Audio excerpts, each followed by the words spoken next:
WXCO 98.9, Wausau's real news and great conversation. Here's your Daily News Roundup.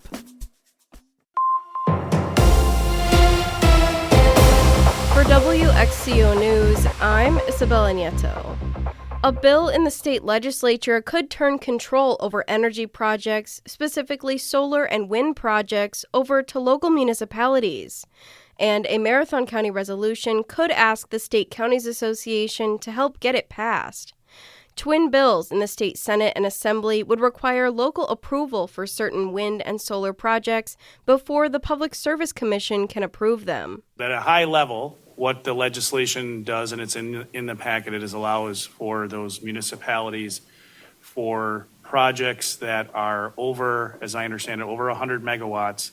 That's Marathon County Administrator Lance Leonard speaking at an infrastructure committee meeting yesterday. Under the resolution, Leonard would be responsible for asking the Wisconsin Counties Association to lobby for the bill on Marathon County's behalf. It allows for the municipality to essentially take action to restrict the project from moving forward outside of involvement through the PSC public hearing. District 29 Supervisor Chris Dickinson supported passing the resolution. But I think it ties in with lots of the conversations that we've had about local control, particularly when it comes to, I would say, the county and that, being a arm of the state. The resolution comes as Alliant Energy is working to set up a 150 megawatt wind farm in Marathon County. According to their website, a proposed timeline slates the company to submit a permit application to the PSC this year. If the legislation passes, Marathon County local municipalities would be able to approve or deny the project. The resolution passed out of the committee and heads to the full county board at the end of the month. A new winter farmers market is kicking off in Marathon County this weekend. Melissa Kay has more. Marshfield Summer Market vendors worked with the Marshfield Area Chamber of Commerce and Industry to formalize a farmers market cooperative in 2025. Through our meetings from day one, they were like, we want to have a winter market. And I was like, okay, we got to do all these other things. And if we can do them, let's organize a winter market. Why not? That's Melissa Hack, the Regional Farmers Market Coordinator for Portage, Wood, Wapaka, Marathon, and Adams counties. She said the winter market will be held in the 2nd Street Community Center with space for about 20 vendors. The community center is also attached to the library. So it's a really nice, community space or community hub where you could go and get some books at the library and then pop in at the farmers market and then go walk downtown and do some shopping too. Hack shared a couple tips for first-time market shoppers. If it's your first time coming to a farmer's market, I would say bring your own bags, bring your own totes, just to help out any costs for the businesses. And so you don't have to worry about whether you need a bag or not. Hack continues that having cash on hand is a good idea. Bringing cash is ideal. Some vendors only accept cash. So if you can bring cash, that's ideal. I think a lot of our vendors are likely to have credit or debit accessibility. But just to be safe, it's nice to have some cash in your pocket.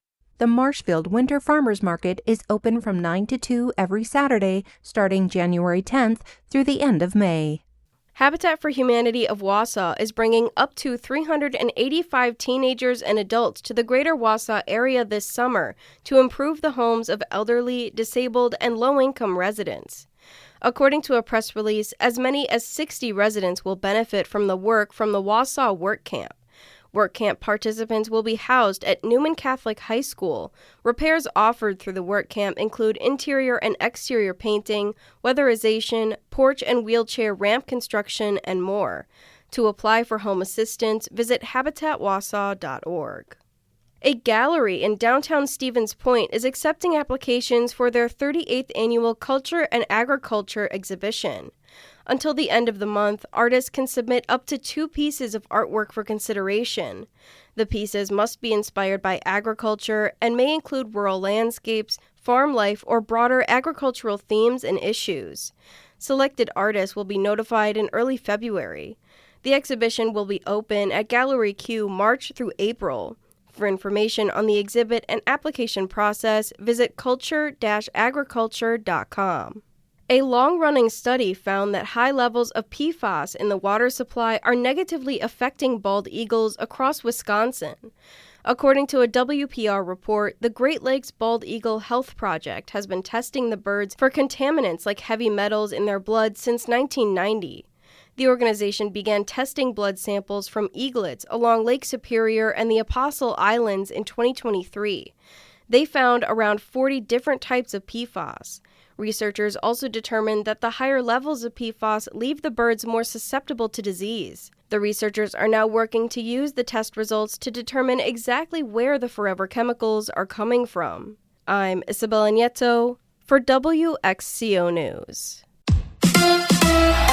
The Bucks battle the Lakers. Hi, I'm Mike Clemens with Sports NBA. The Bucks and the Lakers tonight in Los Angeles. Milwaukee coming off a 120-113 loss to Golden State. Doc Rivers. Yeah, just too many breakdowns. I just thought they made all the tough plays, all the loose balls, all the big rebounds, play through contact, and I didn't think we did that. The Badgers on the road against Michigan tomorrow at noon. UW Parkside in Kenosha announces they'll have a women's flag football team next year. Parkside, the first Wisconsin college to offer scholarships for women's flag football. NFL, the Packers and Bears kick off tomorrow night at 7 o'clock at Soldier Field. It's the third time in just over a month the two teams have played each other. It's a playoff atmosphere. Everybody's going to be a little more chippy. The edge is going to be there. The emotion is going to be there. It's win or go home. So I definitely expect it to be a good game, but hopefully we on the good side of that. That's Packers running back Josh Jacobs. With sports, I'm Mike Clemens. Mostly sunny today. Our high right around 35 this afternoon with wind out of the northwest at 5 to 15. Tonight, mostly cloudy. A little fog late tonight with a low of 21. Tomorrow, some snow, an inch or two of accumulation possible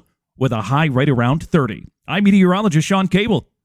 That's your Wausau News Roundup from WXCO. Find more news anytime at WXCO.FM. Subscribe to this podcast on Spotify, Apple, or wherever you find your podcasts.